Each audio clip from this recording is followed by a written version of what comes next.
Hello, I'm Mark with LibertyFirst.com.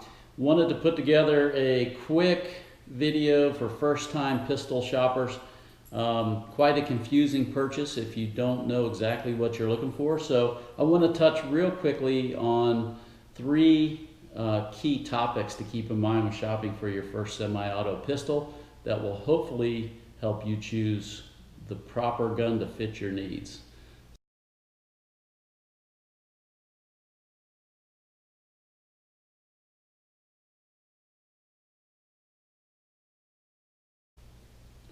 First and most important in making that first handgun purchase is knowing the purpose for the gun. A lot of people will go out and buy a pistol and haven't even really thought about exactly what they're going to use the weapon for. If you're a competitive shooter, if you're just going to go to the range for sport shooting, home defense, concealed carry and self-defense, as well as many other areas you could possibly be involved in, all those things have a huge impact on which gun is going to fit your needs. So first and foremost, know the purpose for this weapon. You could just be a collector, then you're going to go out and buy everything. But if you're like most people, you're going to go out and buy one pistol. You want to make sure it's going to fit your needs, so know what you're going to use the weapon for.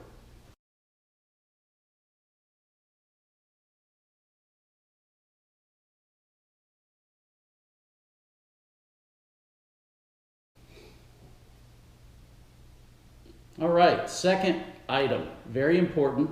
Once you figure out exactly what you're buying this weapon for, then size comes into play. Size does matter. It matters quite a bit, and you may not think so until you get experience with different pistols in different situations, but size matters.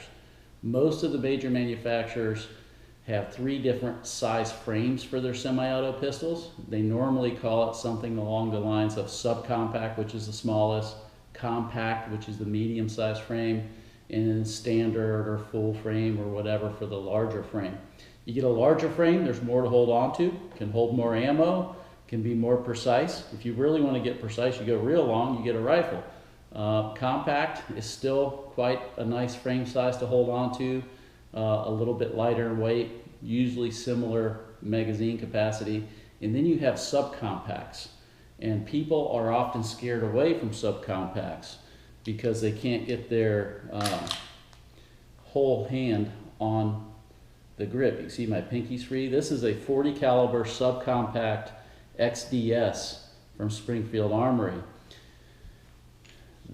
That's the size that most people use for concealed carry.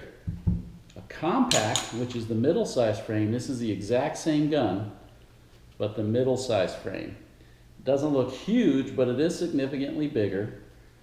Longer barrel, longer grip. I can get my entire hand on that grip. Easier to hold on to the gun. And then the full size frame is even bigger. People are often scared off from the subcompact because of that issue. You can buy pinky extenders for your magazine, but in reality, people struggle to conceal and carry a subcompact because of the laws and not being able to show the gun. People buy compacts because of the grip's more comfortable, but it's very difficult to conceal. So it really does come down to knowing what you're going to use the weapon for. The other consideration in size is the magazines. These are not clips. Clips are something used to load magazines for rifles. Magazines either come in double stack or single stack. In a single stack, the bolts are stacked up on top of each other. You can make a thinner gun, a thinner grip. Double stack, they zigzag, they're side by side. You can carry much more ammo. Often you can carry almost double or even double what you can in a single stack. But the grip is fatter. So this is a perfect example. These are both 45 caliber subcompact Glocks. You can see I can't get my pinkies on the grip. Both 45 cal, both Glocks, but in very similar in size because they're both subcompact. But you can see the width of this gun is significantly different. And depending on your hand size, the compromises you want to make in terms of how much ammo you want to carry in a magazine, as well as concealability, that can make a big difference. The other issue is if the caliber of the weapon you're going to shoot. Everything you do is a compromise at some level. So if you want a bigger round that's more knockdown power, they take up more space. That's a 45, that's a 40 cal, and that's a 380. And that choice in terms of ammo has a lot to do with the performance of the weapon, but will also greatly impact the size of the gun. That's a 380 subcompact Glock. It shoots 380. And this is a single stack as well that shoots 45 cal. You can see the difference in size. You can definitely get much smaller and more concealable going to a smaller caliber weapon, but the trade-off is you have a less performance round in terms of knockdown power, stopping power, etc. But that is the third thing that will greatly impact size. So to recoup, know your purpose, and once you know the purpose for your pistol, that will take you in the direction of the size choice and the compromises you want to make to get a pistol that works size-wise and still fits your needs.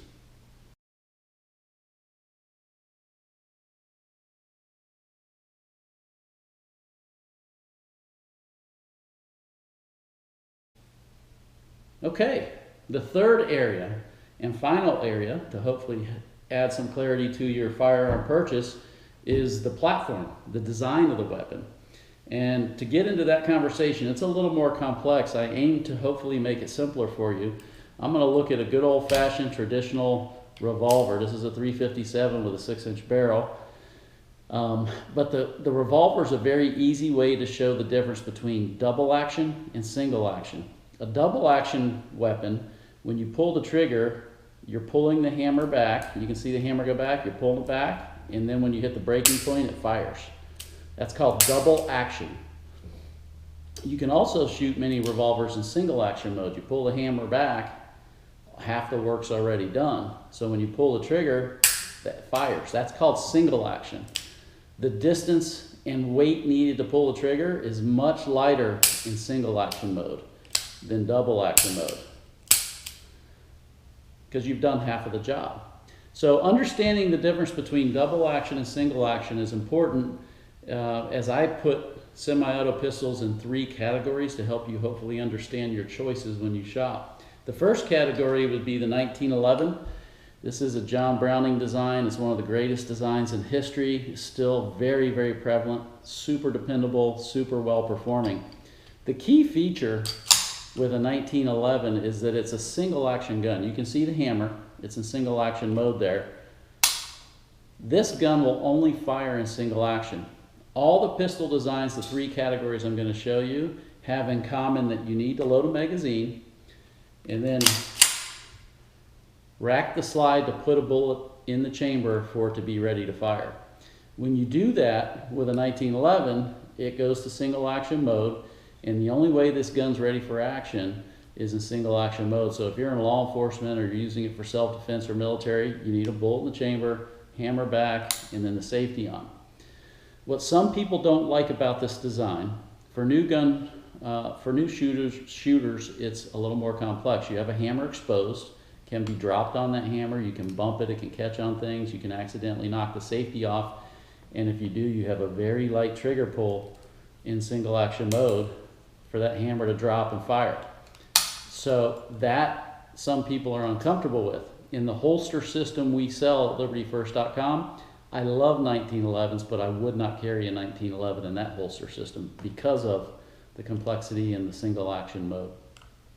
Still, 1911s are wonderful weapons. The latest invention was from Glock.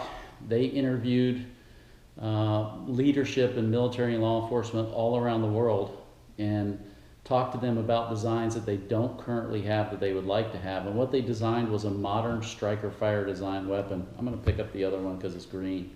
Probably easier to see. There's no hammer at all. You see there's no hammer? It's a modern striker fire design. There's a striker pin built in that hits the primer on the bullet and fires it. What's wonderful about that, this is super dependable. When you drop this gun by accident and it's loaded, there's no hammer to catch or accidentally fire. A lot of people were scared of this gun because I don't know if you can see on video so well. You see how it's a double trigger? That's a safety, so you can't just catch the edge of the trigger and pull it. You have to actually engage it for it to fire. But there's also two internal safeties that, once the trigger's pulled, work to let that striker fire pin go. It's not just sitting above a primer ready to fire. There's two internal safeties. That made a lot of American consumers uncomfortable because they didn't have a safety they had to work, but they didn't understand the design. It's very well designed and has two internal safeties. So it's one of the simplest and most dependable weapons to possibly use. It's called a modern striker fire design. Almost every major manufacturer makes a striker fire design now, once Glock invented it. Some of them add extra safeties because the Americans were not particularly comfortable with not having an external safety, but it's completely unnecessary if you understand the mechanism of this weapon. This is the only thing I will carry in the holster system we sell at LibertyFirst.com because of its safety features and simplicity. In between the modern striker fire and the 1911 is what they call a double action, single action weapon. This is a Sig Sauer. You can see it looks just like a 1911. It's got the external hammer. The difference is it will shoot, see it has a decocker, so watch the hammer. I can drop the hammer slowly without firing the bullet that's in the chamber. I can carry this gun in double action mode, and the first time I pull the trigger, it'll fire double action. Then when the explosion of the bullet going off happens and the slide's racked, it goes to single action mode for all the rest of the shots.